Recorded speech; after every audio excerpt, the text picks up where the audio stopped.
Okay, so the next thing we're going to do is look at a couple of interesting ways that numbers have been represented throughout history, and look at how some arithmetic was done in using those methods. First thing we're going to talk about is an abacus. I think that most people have heard of an abacus and might even recognize one if they saw one. But I think a lot of people don't really know how to use them. So this is going to discuss how we use an abacus. We're not going to do any arithmetic with the abacus, even though there's methods for that. Our only focus here is on representing numbers using an abacus. So what an abacus is it's a frame usually made out of wood or something, and within that frame are these rods, these parallel rods. And on those rods are these little circular beads. You have two kind of rows of beads here.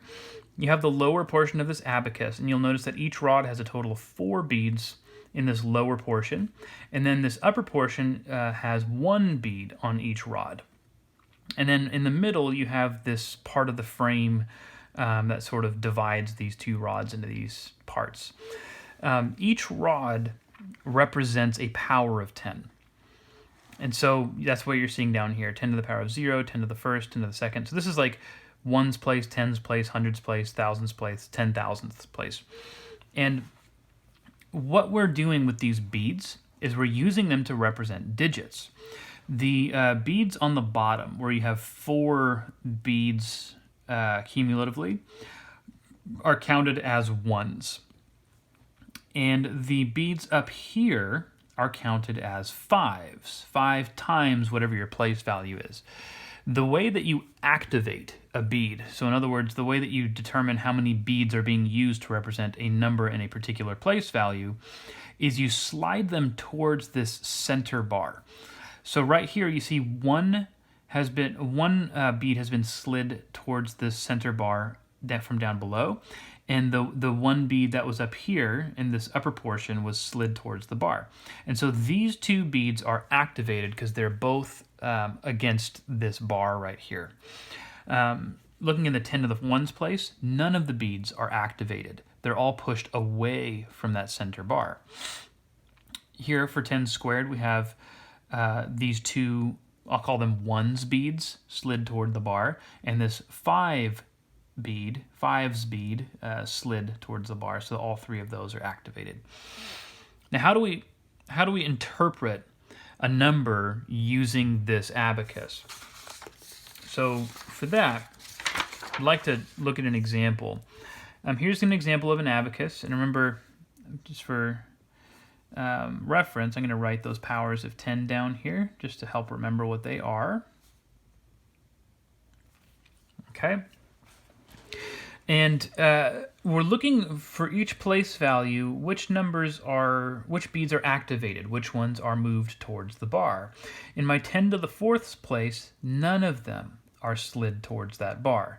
I could write 0 times 10 to the power of 4, but because that would be the leading digit in the number I'm trying to represent, if a leading digit is a 0, we typically don't write that. So I'm not going to actually write anything for this. Moving to the next place value, 10 cubed, I have 4 of the ones beads slid towards that bar. So that would be represented by 4 times 10 cubed. That's 4,000ths. My 5s bead is not moved towards that bar, so I'm not going to write anything additional for that. Moving on to my 10 squared place, none of my units or ones beads are activated, but my 5s bead is. So this represents 5, and it's in the 10 squared place value, in the hundreds place. So that represents 5 times my place value of 10 squared. Here, 3 of my units beads are activated, so this would be written as plus 3 times 10 to the power of 1. But my 5s bead is not, so I'm not going to write anything for that. And then finally, in my units place, I have 1 of my units beads activated, so that's 1 times 10 to the power of 0. And then my 5s bead is moved towards the center, so that's also activated. I can write plus 5 times 10 to the power of 0. And now what I'm going to do is look for anywhere I can combine like terms, and I'm looking for common powers of 10 here. The only place I see that are these two. They both have 10 to the power of 0. So again, using that distributive property, I can combine these by adding my digits, 5 plus 1. Nothing else will change though. 4 times 10 cubed. I have to pay more attention to the fact that I'm holding this crooked. 5 times 10 squared. Plus 3 times 10 to the first, plus, remember, 1 plus 5 would make 6 times 10 to the power of 0. Now this is the expanded form for the number 4,536. Okay, so that's really all we're going to do with the abacus, is taking a look at an abacus and trying to determine what the number represented by it is. But it's fairly straightforward once you've seen it done and have practiced it a couple of times. The next thing we want to look at is a technique for doing multiplication. Now, back in the first section of Chapter 4, when we talked about Egyptian mathematics and Egyptian arithmetic, we looked at the Egyptian multiplication technique. And I had said at that point that that's known also as Russian multiplication, peasant multiplication, or depletion and mediation. This section of your book, 4.3, also talks about that method, Russian multiplication, they call it in this section. And even though the two algorithms might look a little bit different if you compare them from the book, they both operate according to the same principles. So I'm not going to talk about Russian multiplication here, since we've kind of already done that in 4.1. But one thing I want to mention about that is that technique, even though we write that technique out using pencil and paper, because it only involves doubling and halving numbers and then adding some results, it's actually very doable without pencil and paper. You can use other techniques, other representations of numerals to go through that technique. However,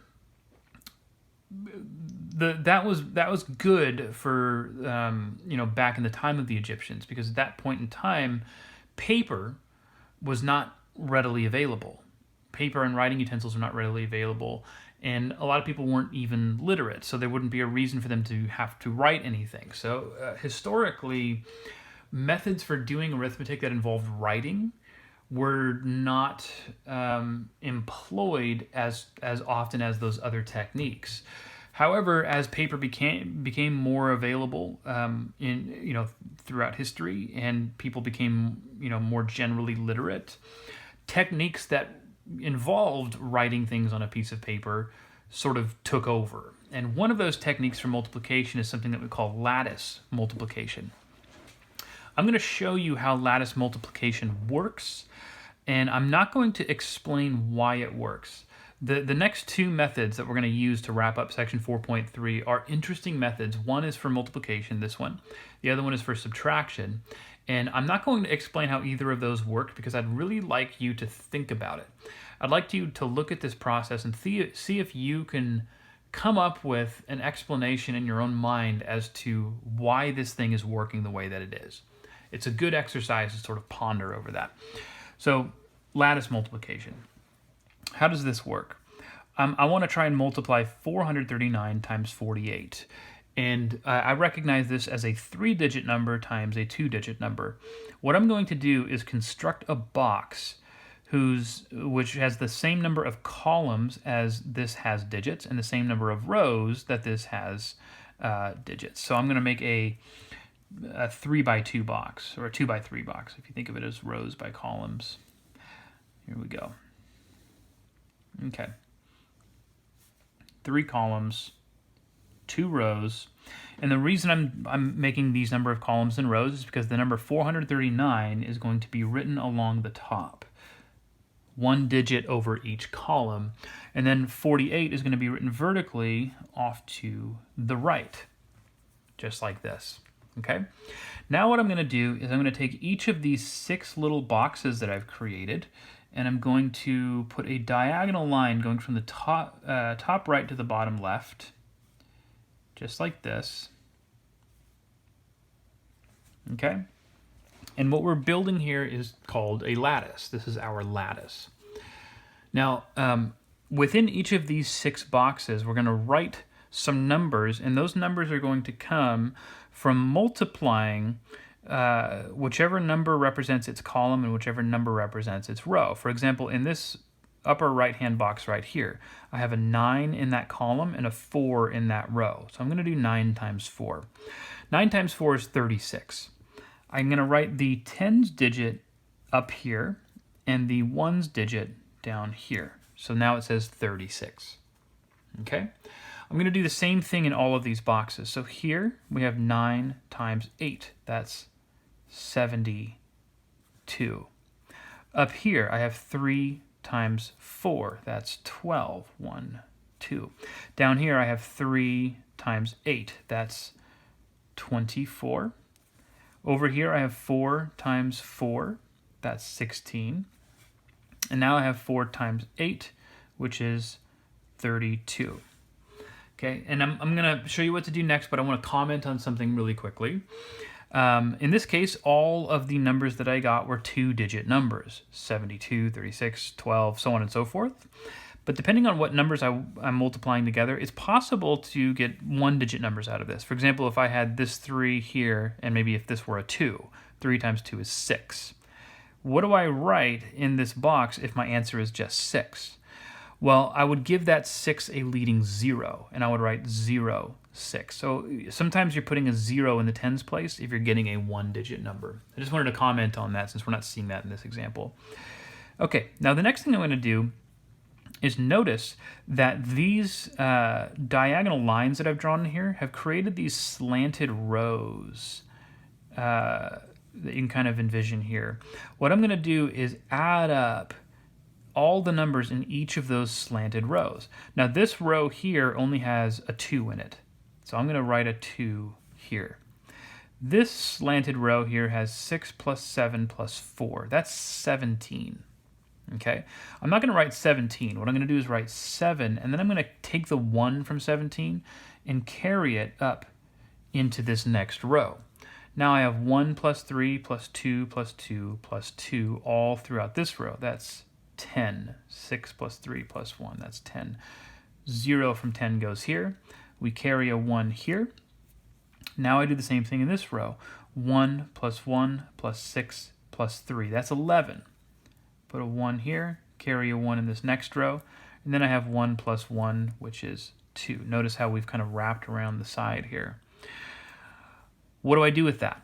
Well, if I read this number from this top left corner here, around, all the digits that I've used to sum here, that's the answer to this multiplication problem. 439 times 48 equals 21,072. That's pretty cool, right? I mean, that's an interesting little technique.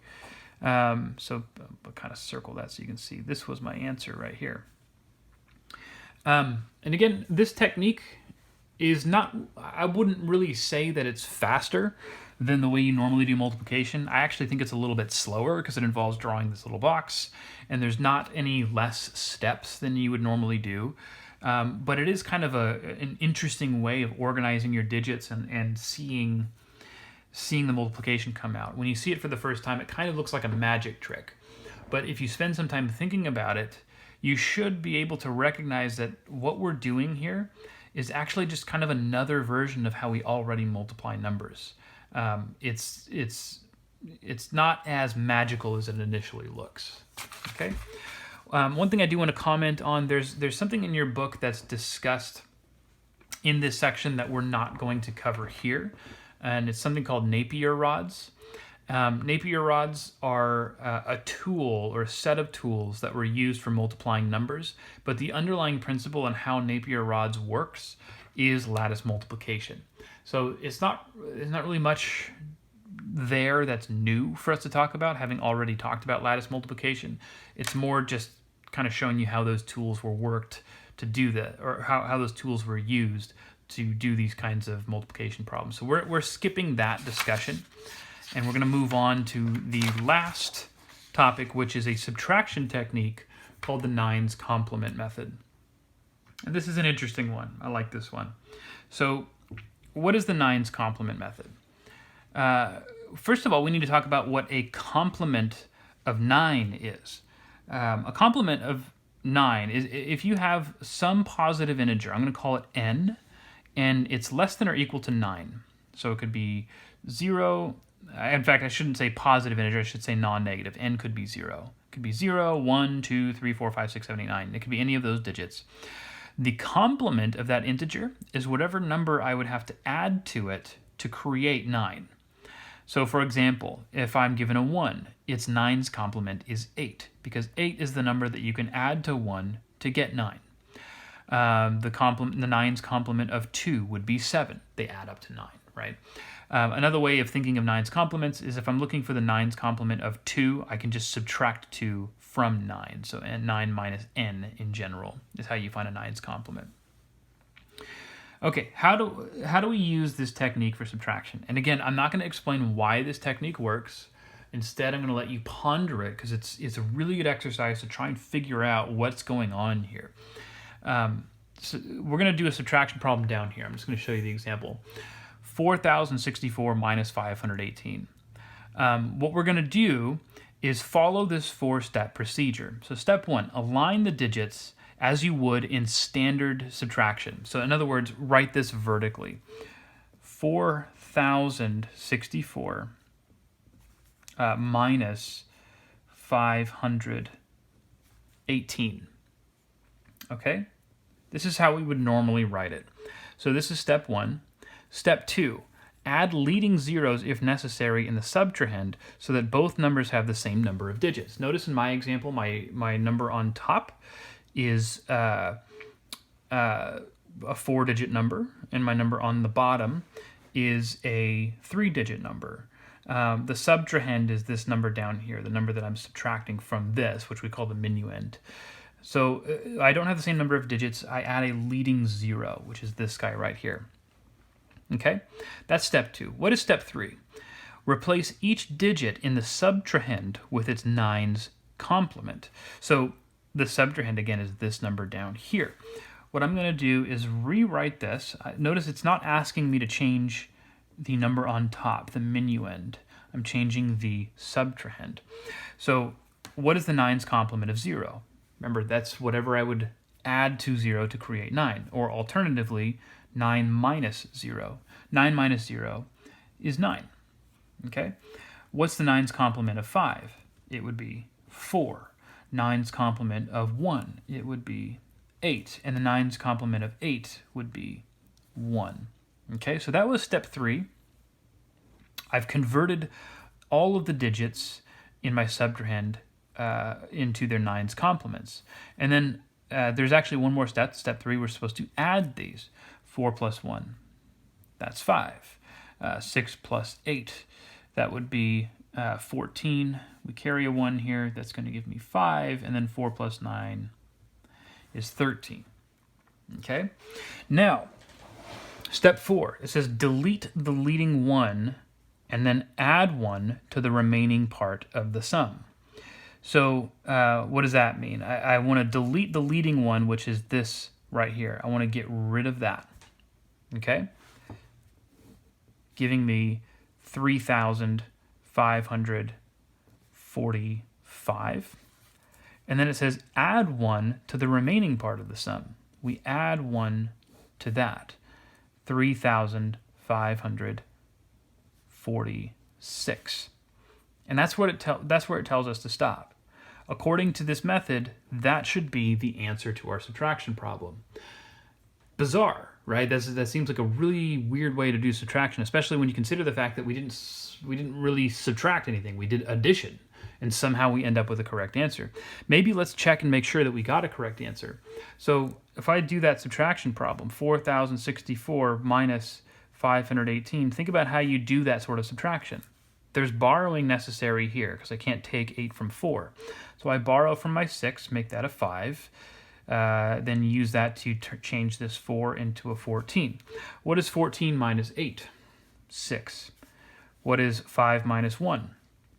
4. And then here I have 0 minus 5. Borrowing is necessary there. I can convert my 0 to a 10. 10 minus 5 is 5. And then this 3 comes down. Same answer. So it somehow worked, right? But what is going on? Why did that work? Well, again, I don't want to ruin the surprise with an explanation. I'd like for you to think about this and try and make sense of it. See if you can at least get some concept of what's going on behind the scenes here. That's where we're going to end 4.3.